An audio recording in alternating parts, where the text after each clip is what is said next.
Today we're talking big picture stuff. We're talking about how to make anything you want.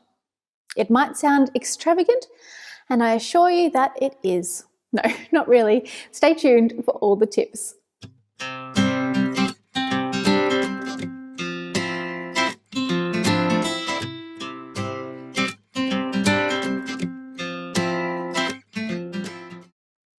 So the reason I titled this video, How to Make Anything That You Want, because I'm being a little bit cheeky, but I'm also looking at the process that I've used that my friend highlighted to me. She's like, Nick, how did you know how to make an outdoor bathtub? And how did you make a kitchen table? How did you make your website? And how did you make, how did you learn to do these things? And I guess that those are quite a disparate range of things to have made. Plus, of course, I've made online programs and I've made paintings and I've made some pretty weird dance moves in the kitchen. So I thought, well, there must be a process that I follow, and I thought, wouldn't it be interesting to be able to break that down for people? And that's what I'd like to do with you today. So here's the steps that I've come up with, and tell me if you think that they make sense. Step number one is to know what it is that you want to make. It sounds obvious because, well, it kind of is.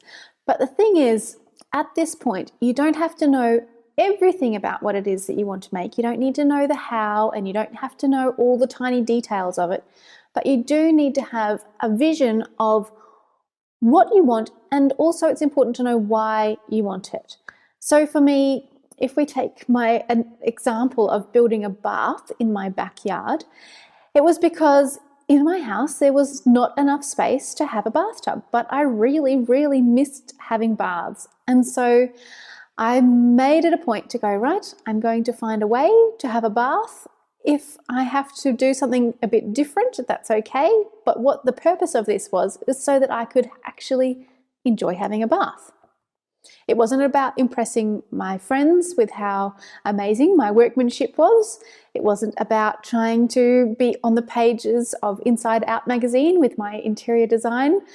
It was really about being able to relax at the end of a day with some Epsom salts and a glass of wine and warm water all around me. So know what it is and why, I suppose, is the other part of that question, why it is that you want to create what it is that you want to create. Step two is to break down that thing into the materials, into the skills, and into the processes that go into making it. So when it came to making a bath, I realized that I was going to need some kind of frame to keep the bath off the earth and stop it from rocking around. So I figured that to make a frame using the skills that I have, I could do that with timber, because I've worked with drills and timber making canvases. So I had those skills already. But I didn't know, I didn't always know those things either. So we'll talk about how to find those skills. And I also knew that I was going to need a bathtub. Okay, fair enough. And I'll probably also need some water. So then I broke it down further. How can I get some hot water into my bath when I don't know how to do plumbing?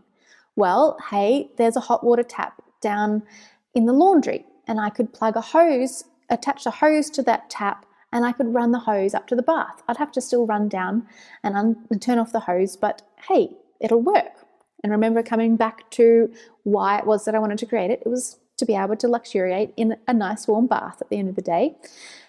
And so if you can break down what the materials are, in this case it was a bath, and I found, I'm jumping steps, so we won't talk about that yet. It's a bath and timber and some screws and a drill. Those are the things. If it was a website, then you'll need to know what platform you're going to build your website on. So quite popular one is WordPress. Then you're going to need to have a theme for your WordPress site, and then you're going to need to have some content to go on your different pages on your website. So those would be the materials or the elements that go into making a website. Step three is believe that you can learn. So if you find that there's gaps in your knowledge with the skills that are required to make something, believe that you can learn, because you absolutely can. Anyone can learn right from scratch how to make things if you put yourself in a position where you're willing to be a beginner and you're willing to do this next step, which is ask questions. So you need to find out where you can get those elements. Where you can get the materials, where you can get the skills, and where you can find out more about the processes involved in making something. So for me, I've spent plenty of time talking to men at hardware stores and asking them how to build walls and how to cut timber in a certain way so that it fits together and how to make a dowel. And it's about being willing to ask questions. You may not have to always find a person to ask a question. You can ask Google or you can ask YouTube these days. But finding out information to fill those knowledge gaps is the next step. Plus, finding the materials that you actually need as well. So finding the theme that you're going to use for WordPress, or finding the wood down at the hardware store. And then you bring all that stuff back into one place. And one point that I recommend at this stage is make sure when you're asking for assistance and help is ask people's advice who have done what it is that you want to do and who you respect that their quality of what it is that you're trying to create. It comes to mind for me, I was really looking for how to create a beautiful romantic relationship, and I found this couple that I thought, you guys seem to have it together, you are really kind to each other, and I wanted to learn from them. And so that's just a little caveat, but still, I mean, creating a relationship is creating something, isn't it? So number 5 is ask for and receive assistance. So we have to be willing to, or it's helpful if we are willing to receive once we've asked. So sometimes it can be like, I'm going to ask this question, but I'm going to put up defenses because I don't want to be vulnerable and I don't want to look like a fool. And we shut down that avenue for being able to learn and coming into something with a beginner's mind. So number 5 is ask for and receive assistance. And then number 6 is, once you've used the tools and the materials and the processes that you've discovered and accumulated, then it's time to iterate. So actually there's a 6th step. So the 6th step is actually to make the thing. And then the 7th step is give yourself permission to iterate or to fine-tune your creation.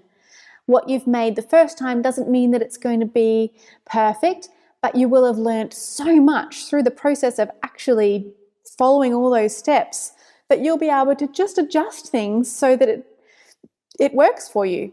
So in the case of my bath, perhaps I made the stand too high, well then I can cut it down shorter. And if my website, I decide that I don't actually love the colors that I chose for the branding, then I'll change the colors of the branding. Things are open for adjustments in that 7th step. So I thought that was really interesting, being able to break things down like that. I'd love to hear from you what you think of that process. Perhaps I've missed some steps that you think are important and that you've found useful when you're making things. I'd love to hear about it in the comments below. And in the meantime, perhaps you're feeling inspired to go out and try this creative project that you've been looking at and going, I wonder how I can possibly make it. Follow those steps and you'll probably be very surprised at what you're capable of. Because hey, I'm not a carpenter and I made a bath outside and I love it. So have a great week, be kind to yourself, nurture your creativity, and I'll see you later. Bye.